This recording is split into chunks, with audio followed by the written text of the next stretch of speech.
आप बिल्कुल ब्रह्मचर्य नहीं रह पाएंगे। पहले समझ लीजिए, स्वाभाविक आपका वीर स्खलित होता रहेगा बिना किसी चेष्टा के, कई तरह से।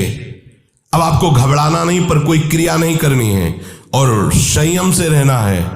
ये जितनी बातें पीछे कही गई कि ये नहीं देखना, ये नहीं सुनना, कुछ दिन बाद आप देखोगे कि आपका ब्रह्मचर्य रुकने लगा है, लंबा अंतराय करने लगा है। ऐसे भी उपासक है जिनको 10-10 वर्ष हो जाते हैं, स्वप्न दोष नहीं होता।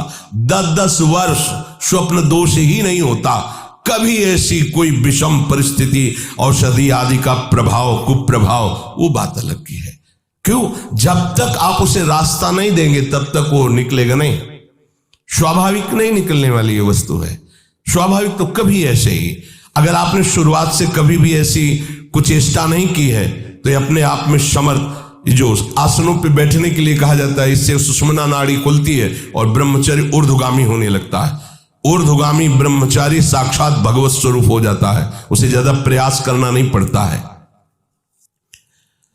ब्रह्मचर्य रक्षा के लिए सरल जीवन होना अत्यंत आवश्यक है। विलासिता से बचा जाए। ऐसे सुगंधित तेल लगाना, फुसफुस डाल के चलना, श्री जी का प्रसादी इत्र मिले तो ठीक है, नहीं होता नहीं खुशबू है, अरे दुर्गंध इससे नहीं ढकेगी तुम्हारी फुसफुस से, तुम्हारी वासना ही दुर्गंध है। वासना को हटाओ और उपासना को बैठा लो, तुम्हारी सुगंध से संपूर्ण देश पवित्र हो जाए। सतरति सतरति सा लोकांतर। तुम स्त्री पुरुष नहीं हो, भगवान के निज अंश हो, समझो। सच्चिदानंद प्रभु के अंश होकर देह राग में कैसे तुम भ्रष्ट होते जा रहे हो। जिसे ब्रह्मचर्य रहना, उसे नित्य सत्संग सुनना चाहिए। सत्संग ही एक ऐसा है जो तुम्हें उठा सकता है। संसार में आज तक किसी की भी उन्नति हुई है तो उसे सत्संगी कहते हैं। कहीं भी देख लो, गोस्वामी जी ने इसीलिए लिख दिया है, मत कीरति गति भूति भलाई, जब जे जतन जहां जे पाई, सो जानो सत्संग प्रभाव, लोकहु वेद न आनो पाओ। और ब्रह्मचर्य रहने के लिए कम से कम 2 बार सर्वांग स्नान अत्यंत आवश्यक है।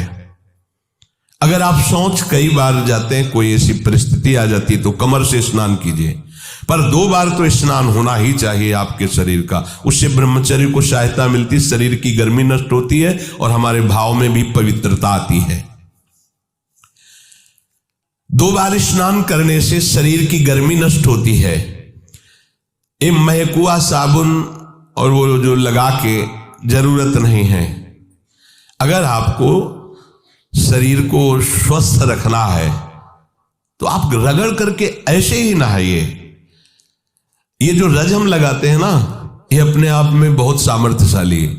जब आप नहाओगे तो जो रज लगी ना, वो और छिद्रों को साफ कर देगी। स्नान कर फिर आपको साबुन लगाने की जरूरत। यदि आप त्वगेंद्री को कोमल सुगंधित साबुनों से तो आपके अंदर कामुकता बढ़ेगी। ध्यान रखना, आपकी त्वगेंद्री जितनी कोमल होगी उतने में विकार बढ़ेंगे, और आपकी त्वगेंद्री जितनी ऐसे रुक्ष होती जाएगी उतने ही आप निर्विकार होते चले जाएंगे। इसका बहुत बड़ा असर होता है। कोमल कोमल वस्त्र, कोमल ऐसे त्वगेंद्री बना लेना, ये परमार्थ के लिए ठीक बात नहीं है। इसीलिए सीधे रज लगाओ, सीधे मोटे जो भी कपड़े जैसे मिले उनसे शरीर को ढको। और भगवत मार्ग में चलना है, ये उद्देश्य नहीं होगा तो ब्रह्मचर्य रह ही नहीं सकते हैं। अगर कहीं ऐसा सौभाग्य मिले कि किसी नदी या तालाब में कमर तक खड़े होकर के थोड़ी देर